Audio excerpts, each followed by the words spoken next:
오늘 은혜 주실 하나님의 말씀을 함께 살펴보도록 하겠습니다. 오늘 은혜 받으실 하나님의 말씀은 마가복음 4장 우리 35절로 41절 말씀이 되겠습니다. 마가복음 4장 35절로 41절 말씀입니다. 우리 성경을 보시고 스크린을 보시고 같이 우리 합독하도록 하겠습니다. 그날 저물 때에 제자들에게 이르시되 우리가 저편으로 건너가자 하시니 그들이 무리를 떠나 예수를 배에 계신 그대로 모시고 가매 다른 배들도 함께 하더니 큰 광풍이 일어나며 물결이 배에 부딪혀 들어와 배에 가득하게 되었더라. 예수께서는 고물에서 베개를 베고 주무시더니 제자들이 깨우며 이르시되 선생님이여 우리가 죽게 된 것을 돌보지 아니하시나이까 하니 예수께서 깨어 바람을 꾸짖으시며 바다더러 이르시되 잠잠하라 고요하라 하시니 바람이 그치고 아주 잔잔하여지더니 이에 제자들에게 이르시되 어찌하여 이렇게 무서워하느냐 너희가 어찌 믿음이 없느냐 하시니 그들이 심히 두려워하며 서로 말하되 그가 누구이기에 바람과 바다도 순종하는가 하였더라. 아멘. 오늘 저는 이 말씀에 의지해서 우리 풍랑 속의 구원이라는 제목으로 은혜를 나누도록 하겠습니다. 예수님은 공생의 기간 동안에 여러 곳을 다니시면서 이렇게 바쁘게 복음을 전하셨죠. 오늘 본문은 특별히 이 가버나움이라는 동네에서 복음을 전하시고 그리고 백성들을 가르치시는 이런 모습이 나옵니다. 근데 가르치는 방법이 좀 특이했습니다. 우리 봉독하진 않았지만 4장 1절 이하에 보면은요, 예수님은 배에 올라 앉으시고 또 그 주변의 모인 마을 사람들은 우리 바닷가에 서 있고 그 상태에서 말씀을 가르치셨습니다. 말씀을 가르치신 내용을 우리 앞에 보니까 씨 뿌리는 비유를 가르치셨고 그리고 씨 뿌리는 비유에 대한 해설도 설명도 해주셨습니다. 또 등경의 비유도 가르치시고 또 자라나는 씨의 비유도 가르치시고 또 겨자씨 비유를 이렇게 가르치셨습니다. 이 내용을 보면은요, 우리 한 사람들을 모아놓고 이렇게 여러 가지 비유를 가르쳐서 하나님의 이 복음의 말씀에 대한 이해를 시키기 위해서 애쓰고 노력하셨다라는 이런 모습을 보게 됩니다. 그리고 예수님이 언제부터 이렇게 말씀을 가르치셨는지는 성경에는 나와 있지는 않습니다. 그렇지만 하루 종일 말씀을 가르치시고 이제 그 말씀을 가르치는 게 다 끝났을 때 저 건너편으로 가자 하면서 우리 제자들의 배에 탄 그대로 또 다른 배들과 함께 이렇게 건너편으로 가는 모습이 나와 있습니다. 오늘 예수님은 두 가지를 하나 행하시는데요. 예수님의 사역에 열정을 보이셨고 그리고 예수님이 가지신 그 전능하신 하나님을 그대로 말로써 나타내시는 그런 놀라운 은혜가 있습니다. 우리 마가복음 4장 35절 36절에 다시 한번 보도록 하겠습니다. 그날 저물 때에 제자들에게 이르시되 우리가 저편으로 건너가자 하시니 그들이 무리를 떠나 예수를 배에 계신 그대로 모시고 가매 다른 배들도 함께 가더니 라고 이렇게 말씀합니다. 이 말씀을 살펴보면 우리 배에 타신 그 예수님이 배에 타신 그대로 제자들이 또 함께 탄 그 배에 있었다는 것이 여기서 생각이 나죠. 그리고 그대로 저 건너편으로 가자 이렇게 출발했다는 거예요. 건너편은요, 이 5장 1절에 보니까 거기가 거라사 땅이었다고 이렇게 얘기하고 있습니다. 그러니까 가버나움은요, 약간 갈릴리 호수의 약간 북서쪽에 있고 북서쪽에서 약간 건너편은 동남쪽으로 이 거라사 지방이 있습니다. 이 거라사 지방에 도달하기 위해서 거길 갔다는 거예요. 여러분 이 말씀을 자세히 살펴보면은요, 예수님의 하루의 일정이요, 하루의 일정이 예수님 자신이 스스로 계획해서 하루를 진행시키고 있다는 거예요. 여러분 말씀을 하루 종일 전하셨는데 얼마나 힘드셨겠습니까? 목도 가라시고 또 음식도 드셔야 되는데 물을 마셨다든지 음식을 드셨다는 이야기가 전혀 없습니다. 그런데 거기를 반드시 건너가야 되는 일정, 그것 때문에 우리 이제 늦은 시간에 이렇게 날이 저물 때에 이 갈릴리 호수를 가로질러 건너가게 되었다는 것을 보게 됩니다. 중요한 것은요, 우리 자신도 하루를 계획하면서 살아야 된다라는 것을 깨닫게 됩니다. 내가 오늘은 뭐 해야 되고 뭐 해야 되고 뭐 해야 되고 이런 계획 속에 이루어지는 것이 많습니다. 계획해서 자신의 삶을 계획해서 그대로 살아갈 때는요, 그 이루어지는 것이 굉장합니다. 이게 앞으로의 비전이잖아요. 그 사람의 비전이 그 하루의 계획 속에 담겨 있고 그게 1년이 되고 5년이 되고 10년이 될 때에는 그 사람이 살아온 방식에 의해서 그 사람의 삶에 이루어지는 것이 엄청 많다는 것입니다. 이게 우리 많은 사람들이 그렇게 살아서 우리 거대한 부자가 되었다고 자랑하고 또 거대한 믿음의 거장이 되었다고 자랑하고 이런 내용을 보면요, 항상 그 사람 이면에는 하루를 계획하고 일생을 계획해서 살아가는 그런 모습이 있었다는 것을 우리 말씀하고 있습니다. 바로 예수님께서 바로 이 하루를 계획하시고 그날 일정을 마치기 위한 이런 열정을 보이셔서 그 열정대로 그대로 행하시는 것을 봅니다. 날이 저물었는데 여러분, 옛날에는 백기를 밝히는 뭐 불길이 어디 있겠습니까? 그런데 그 갈릴리 바다를 가로지르는 이런 모습, 그를 빨리 가자 하는 이런 열정을 보이시는 것을 보게 됩니다. 이런 삶 속에 우리 하나님이 예수님이 가지신 목적을 이루고자 하는 그런 열정도 발견하게 되고 하루하루를 최선을 다해서 살아가는 이런 모습을 발견하게 됩니다. 이어지는 내용은 이제 배를 노저 갈 때 큰 광풍을 만나게 되는 그런 모습입니다. 우리 37절 말씀입니다. 큰 광풍이 일어나며 물결이 배에 부딪혀 들어와 배에 가득하게 되었더라라고 이렇게 말합니다. 자, 이 광풍이 불어갔다는 거, 우리 잠잠했던 바다가 갑자기 광풍이 생겼습니다. 그 이유가 이제 이 내용을 찾아보면요, 이 갈릴리 호수가 저 지중해의 그 바다 수면보다 200m가 이렇게 밑으로 내려앉았다고 합니다. 그러니까 여러분 100m도 아니고 200m면은요 굉장히 낮은 지형이잖아요. 그게 갈릴리 호수입니다.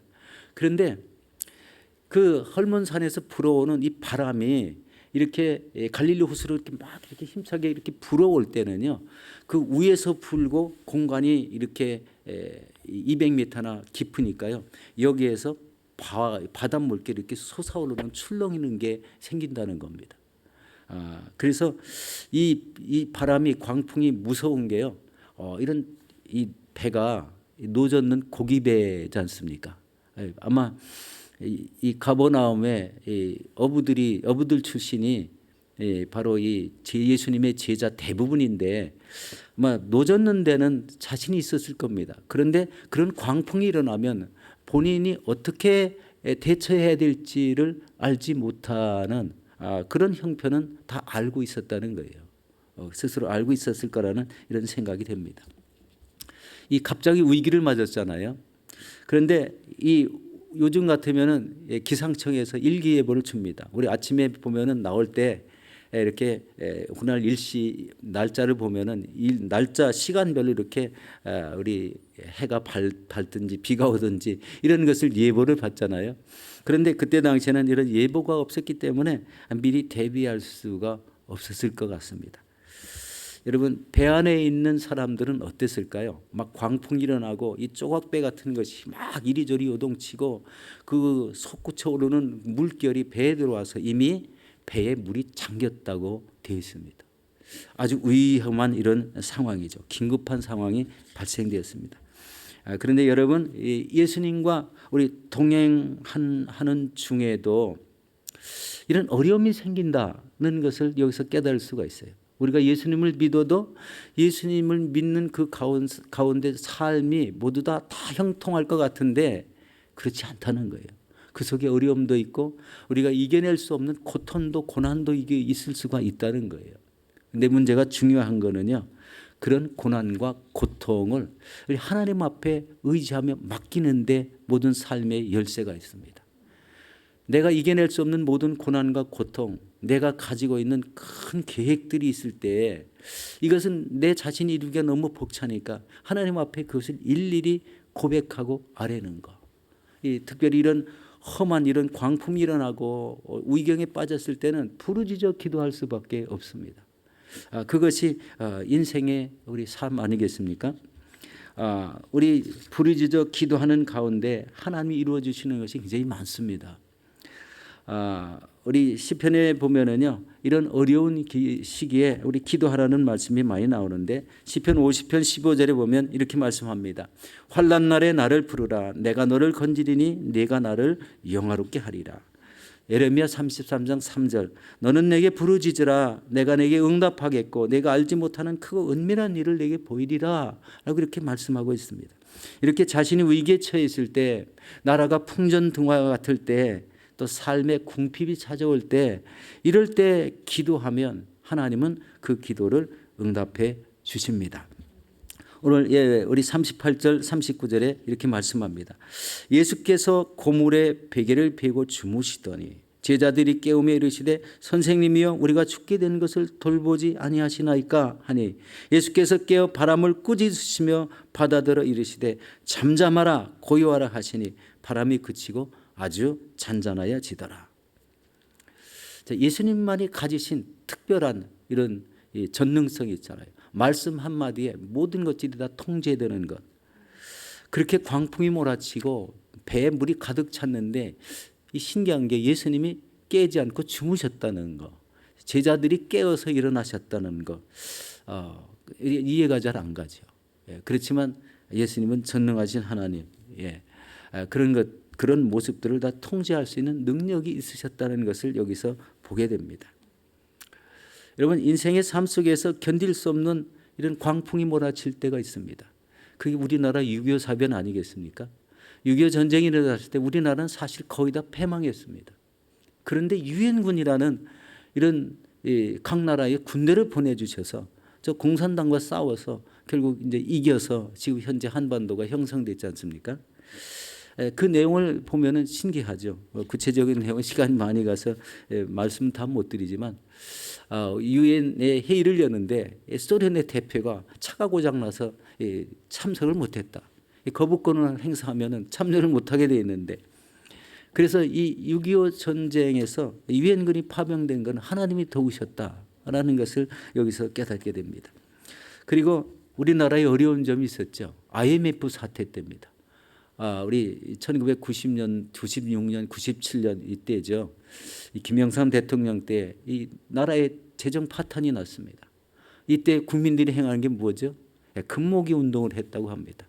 우리 그때도 아마 저도 들었습니다. 많이 보고. 자그마치 27톤의 금을 모아서 나라에 빚진 것을 우리 많이 갚았다고 합니다. 그것을 기반으로 해서 전세적으로 유일하게 우리나라가 일어났지 않습니까?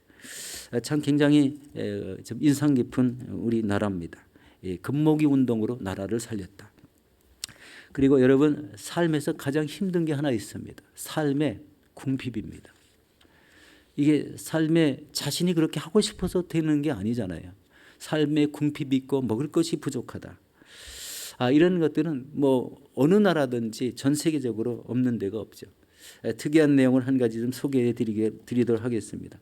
여러분, 유시화 시인의 새는 날아가면서 뒤를 돌아보지 않는다라는 글에 소개된 그런 내용입니다. 유시화 시인이 우리 김혜자 우리 권사님이신가요? 뭐 우리 잘 모르겠어요. 이 배우, 유명한 배우지 않습니까? 이 김혜자 권사님과 네팔의 그 카트만두 애곽의 유적지를 이렇게 관광을 했다고 합니다. 그런데 그 관광지에 수많은 노정사람들이 쫙 앉아 있는데, 이 김혜자 권사님이 어느 한 노점상 여인에게 계속 쳐다보다가 그 여인에게 가는 거예요. 근데 그 여인이 펼쳐놓고 파는 것은요, 그냥 이 권사님이 보시기에 아무것도 살만한 것이 없었다고 합니다. 그런데 주목하는 게 하나 있었어요. 이 여인이 그냥 눈물을 뚝뚝 흘리며 우는 겁니다. 그러니까 이 김혜자 권사님이 그 옆에 가서 앉은 거예요.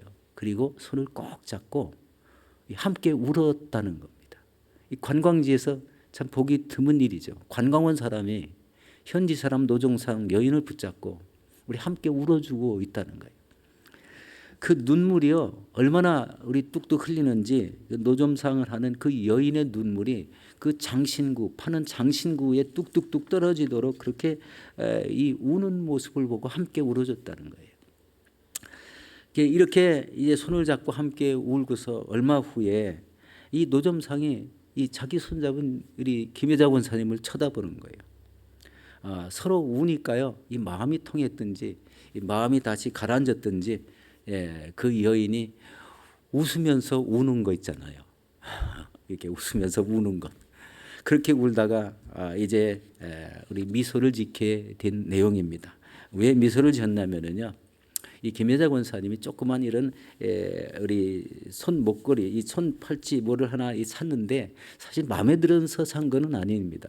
이 여인을 돕기 위해서 산 거죠. 그리고 하나를 집어들고 호주머니에서 US 달러 300불을 딱 꺼내서 줬다는 겁니다. 이 네팔에서 300불은요 한 달 내내 돈을 벌어도요 그 300불을 벌지 못한다고 합니다. 그러니까 얼마나 큰 돈인지 알겠죠. 바로 이런 큰 돈을 쥐어주니까 울음이 그치고 얼굴에 미소가 띄우고, 그러면서 이 김여자 권사님이 이렇게 말씀을 하셨다는 겁니다. 그 연인과 나는 아무 차이가 없습니다. 그녀도 나처럼 행복해지기를 원합니다. 작은 기적들을 원하고 잠시라도 위로를 받았으면 좋겠습니다 라고 했다는 거예요. 이 궁핍은요 어느 나라든지 다 있습니다. 궁핍은 나라 임금도 해결할 수 없다고 그랬어요. 바로 인간의 삶에 다가오는 큰 광풍 중에 하나가 이 어려움, 고난, 고통 이런 거지 않습니까? 여러분 이럴 때는 어떻게 해야 될까요? 하나님 앞에 기도해야 됩니다. 하나님 모르는 사람은 미신에게 절하죠. 그렇지만 하나님 믿는 사람은 모든 이 인생의 광풍을 우리 하나님 앞에 아릴 수밖에 없습니다. 우리 제자들이 그렇게 얘기했잖아요. 우리가 죽게 된 것을 왜 바라보지 않습니까? 돌보지 않으십니까? 이게 하나의 부르짖음 아니겠습니까? 바로 우리 삶 속에 어려움이 있고 고통이 있으면은요, 바로 이런 부르짖는 기도가 꼭 필요하다는 것입니다. 우리 40절, 41절 우리 봉독하고 같이 읽고 마치도록 하겠습니다. 이에 제자들에게 이르시되 어찌하여 그렇게 무서워하느냐? 너희가 어찌 믿음이 없느냐 하시니 그들이 심히 두려워하여 서로 말하되 그가 누구이기에 바람과 바다도 순종하는가 하였더라. 우리 사랑하는 성도 여러분, 삶에 광풍이 일어나고 견딜 수 없는 고난이 올 수가 있습니다. 이럴 때는요 앞길이 보이지 않습니다. 삶의 소망도 없고 앞이 캄캄합니다. 이런 때 우리가 주님을 더욱더 의지하시고 또 주님과 함께하는 이런 삶 속에 우리의 삶이 우리 하나하나 주님을 통해서 이루어지는 이런 기쁨을 매일매일 누리시기를 예수 이름으로 축원합니다.